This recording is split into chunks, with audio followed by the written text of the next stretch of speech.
সাবিয়া মিতুর প্রেমে পড়ে গেছি। দেখেন, আমি প্রেম সম্রাট। আমি তো, আপনারা জানেন, আমার ধন সম্পদ কোনো কিছুর লোভ নেই, শুধু কচি কচি সুন্দরী তরুণী Mitu. I love you darling. আমি মিতুর প্রেমে পড়ে গেছি। 4টা বিয়ে করব। মিতু, সামিয়া মিতু, আমার ডার্লিং। এই শেবুদা, তোরে আমি শেষবারের মতো বলে দিচ্ছি, তোরে আমি শেষবারের মতো এবং প্রথমবারের মতো বলে দিচ্ছি, তুই যদি আমার নামে কোনো আজে বাজে কথা বলিস, তোর জিভ টেনে আমি পেরাক মেরে রাখবো, ঠিক আছে? পেরাক বুঝিস? পেরাক মেরে রাখবো। তুই নোয়াখালী ভাষা দিয়ে কি বলছস?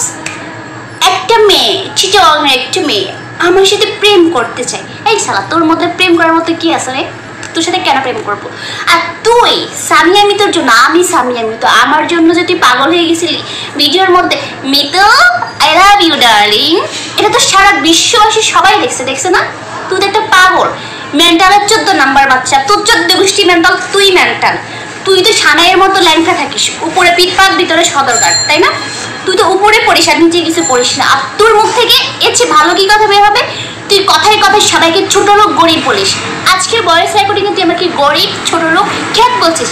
এই শালা, আমি খ্যাত? আমার ড্রেস আর পোশাক আশাকে দিকে তাক, আমি খ্যাত না তুই খ্যাত? শালা বুইরা কোথায় কর, তোর কি আছে? তোর তো আছে একখান পেট, এত বড় একখান পেট। পেট ছাড়া কি আছে শয়তানের বাচ্চা? যদি কোনোদিন বলিস যে একটা মেয়ে আমার সাথে প্রেম করার জন্য পাগল হয়ে গেছে, তাহলে তোর আমি করে সাইজ করে দেবো, বুঝছোস? আমি চিটং সন্দীপের মেয়ে, আর আমি যেটা বলি সেটা করে ছাড়ি। বাংলাদেশে ওয়ান পিস সামিয়া মিতু, যে সবসময় অন্যায়ের প্রতিবাদ করে, সে যে হোক না কেন, আমি তাকে ভয় পাই, যে আমাকে এই পৃথিবীতে পাঠিয়েছে আমার উপরের আল্লাহ, আর দ্বিতীয় আমার মা।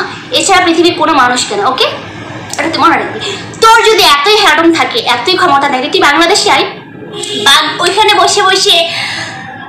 আপনারা তো জানেন আমার কোনো সয় সম্পত্তির উপরে কোনো লোভ নেই, শুধু কচি কচি সুন্দরী রামণী দেখলে আমার বুকের ভিতর কেঁপে উঠে না?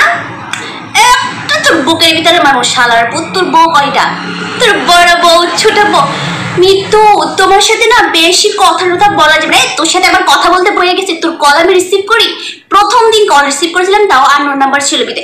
ভয়েস রেকর্ডিং দিতে দিতে উল্টাই ফেলাস। তারপর আমি মাঝে মধ্যে ভয়েস রেকর্ডিং, তোর অনেক সম্মান করেছিলাম, কিন্তু তুই সম্মানের যোগ্য না, ঠিক আছে? তোকে দাদু বলে সম্বোধন করেছিলাম, কিন্তু দাদু হওয়ার যোগ্য না, শালা বেয়াদব মেন্টালের 14 নাম্বার বাচ্চা।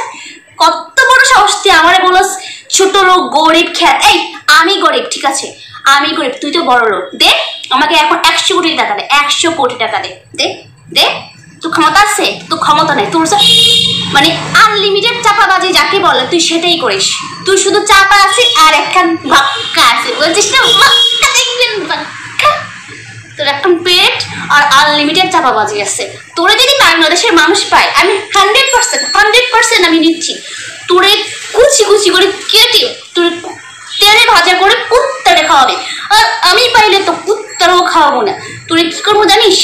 তোর মাংসগুলো সব বাথরুমের মধ্যে ফেলবো। নাস্তিকের বাচ্চা, নাস্তিক, আফ্রিকা জঙ্গলের।